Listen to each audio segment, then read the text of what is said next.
Good afternoon. This is Taylor Hudson, joined by Hugh McNaughton for Sprague Energy's Market Brief on July 5th, 2012. It's been a while since we did a market brief, but like we said last time, the less we talk, the more the market drops. So we figured we would stay away for a little bit. This first chart is simply the heating oil prices over the last year or so. And what we've had happen, as most of our listeners are aware, is the market came off quite a bit in the month of May and some in June as well. We hit a low on June 25th for nearby heating oil of $2.51. That was almost 80 cents drop from where we were in the tail end of the winter. I think the last time we spoke, we were talking about $2.70 being some leftover support. See, the market took care of that.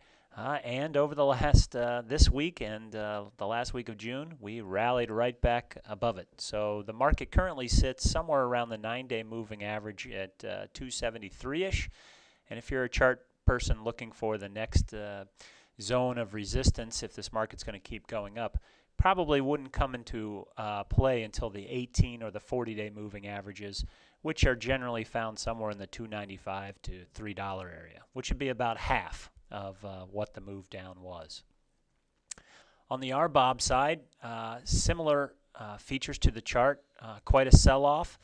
We hit a low for gasoline of $2.5376 on June 18th.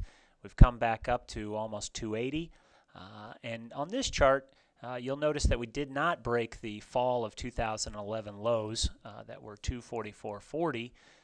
So a little bit less damage done technically to the gasoline chart. And you can see the longer-term 40-day moving average really flatlining since September of 2011 at roughly 287.52. And that's where I would say most technicians, if they think the market is going to stop going up, would probably likely see some resistance in this area. And then maybe we'll trade range-bound for a little while. So, Hugh, obviously the market came off. It's bounced here the last couple of weeks. What are your thoughts on what's going on? Well, Taylor, stepping back a little bit, recapping maybe the last 3 or 3.5 months, mid-March, you'll recall we had Brent crude oil at $128, peak for this year. And the reason for the focus on the Brent, of course, is that it is the index crude that really relates to these product values that you've been showing here. So just looking at what happened there, we dropped a really major 31% from $128 to a low of 84. $40 on the crude oil and between 80 cents and $1 on the products, which is what you've just shown here in these two slides. With a little bit of hindsight, that end result might have been considered to be the inverse of the bubble of 2008, where instead of course, shooting through the roof, we plunged through the floor, creating what I like to think of as a sort of a pricing black hole that instead of popping like a bubble would, I guess, basically implode as an alternative. On the face of it, the reason for this slide was the fading of the Iranian threat, the number one reason, without a doubt, for the first quarter run-up to that 128 level, and the steadily deteriorating financial situation in Europe, followed by slowing growth in the U.S., and now just most recently here, China.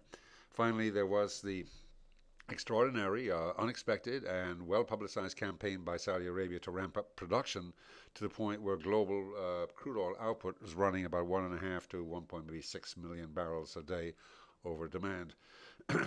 Now, all along, there was always a chance that that slide could stop and could stop abruptly if two things happen. If the Iranian or some other geopolitical disruption situation resurfaced, or if the central banks of Europe, the U.S. and China were to do something dramatic enough or convincing enough to indicate that they were seriously looking at the economic malaise that's affected us here.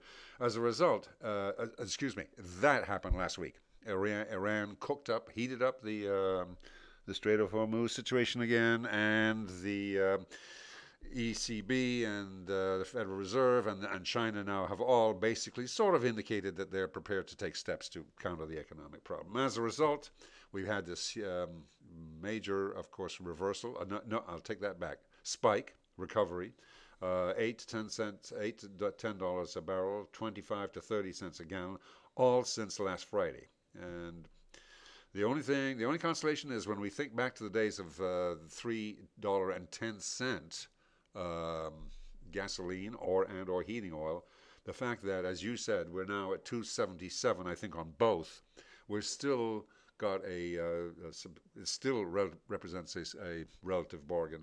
Not that that's a huge consolation, but there you go. So now, back to your question, your last question: is this permanent? Is this a real reversal, a real bottom in place? Many people would believe it is, that we've now come back through those technical resistance levels that provided that were the support that we broke through before, and that technically we're headed back towards that 50% retracement that you pointed out. I prefer to believe that nothing fundamentally has changed, although unfortunately that means still embracing the idea that economically we're in really poor shape. It's the old silver lining in the dark cloud, where the silver lining is the the petroleum prices, and the dark cloud is all the rest of everything else. However, I guess the jury's out, and we'll need to see some improvement off these current levels over the next week or so to show whether that's a fact. Yeah, you are, sir. Do you think, I'm just curious what your personal opinion is. I mean, what do you think about the situation in the EU? And do you think that the announcements by sort of the central banks to coordinate some monetary easing are going to have an effect this time, or not? They may have an effect this time. I mean, eventually the EU and the US, we would all hope, all of our collective societies will come up with a solution to the problems that we've been having. The problem with the EU is it's so mired, it's so stuck in mud that they can announce all the corrective measures and stimulus measures that they want. It's just going to take, without a question, it's going to take a year or more for anything substantial improvement to show. And a year is plenty of time for that economic downer to keep the pressure on petroleum prices. So then, highly likely we'll get some days where the CNBC spouts off some poor stories and the market goes down, and the market's under pressure here, and on days when we get good announcements we could see a run up. Yeah, absolutely. Volatility, I'm sure, is going to be the name of the game. Thanks.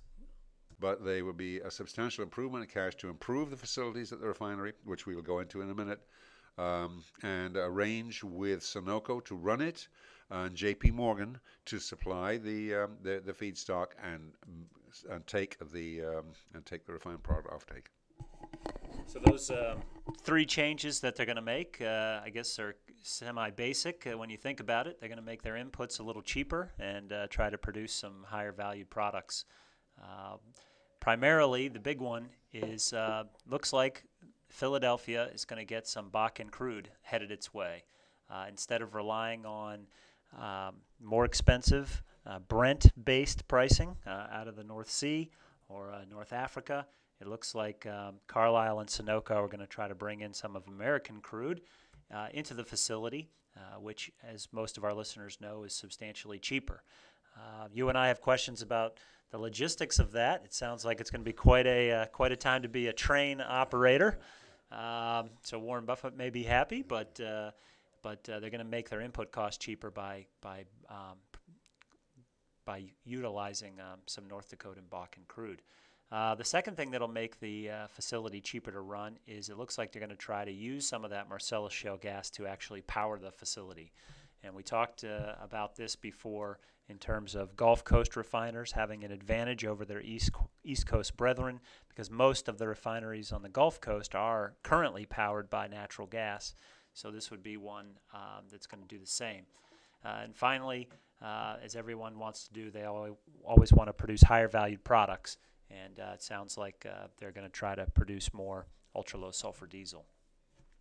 So if I go to the next slide, and this time in the right timing, I apologize for that. This is the chart that was shown by the EIA this spring, and as you can tell from the highlights here, we were looking at three of the largest facilities on the East Coast, essentially idled or still operating, but all for sale with the threat of closure.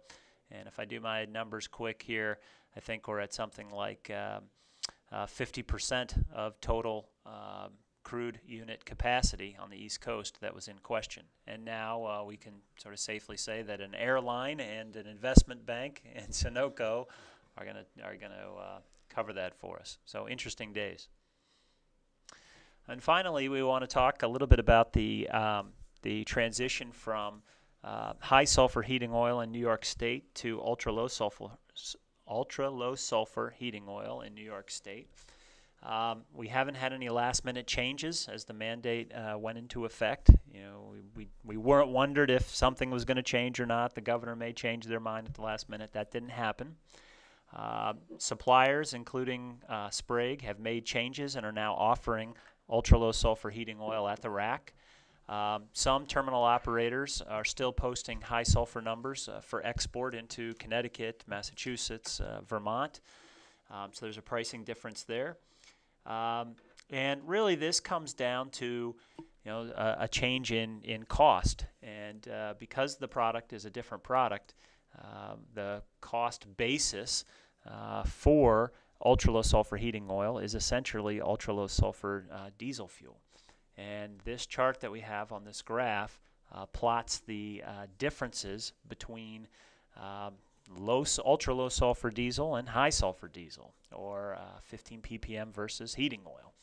And the first thing that pops out at us when we look at this chart is we're not necessarily in uncharted territory. Right now we're sitting with the cash markets somewhere around 12-cent difference between high sulfur and ultra-low sulfur. And we've been here before. In fact, last summer we were here. The summer before we were here, and the summer before that we were here. So these aren't record levels that we're seeing, but they are relatively high. And the other thing this chart points out is that every year, as we come into the spring, we typically see ultra-low sulfur values at a premium to high sulfur. And then when we go into the heating season, we see the opposite. Hugh and I were talking about this earlier, and we think this is primarily due to the fact that when we go into the heating season, heating oil will appreciate relative to ultra-low sulfur diesel and sort of come up. And I guess our big question that no one knows the answer to going forward is, this year when we go into the heating season, with New York out of the heating oil, or the high sulfur heating oil demand pool, but in the ultra-low sulfur heating oil demand pool, whether or not this price difference will come back down to close to parity like it's been in the past, or whether or not it may end somewhere at 3, 4, 5 cents or higher. We're just not sure, and it'll be interesting to watch. For the heating oil dealers in New York, it was not exactly a nice weekend, though. A change in the product that referenced a cash market value 12 cents higher, in addition to a NYMEX market that went up 16 cents. Dealers in New York State had to deal with the fact that their costs jumped nearly 30 cents. And many of the dealers I spoke with were talking about needing to raise prices to get their margins back in line. So obviously an interesting time to be a New York State heating oil dealer.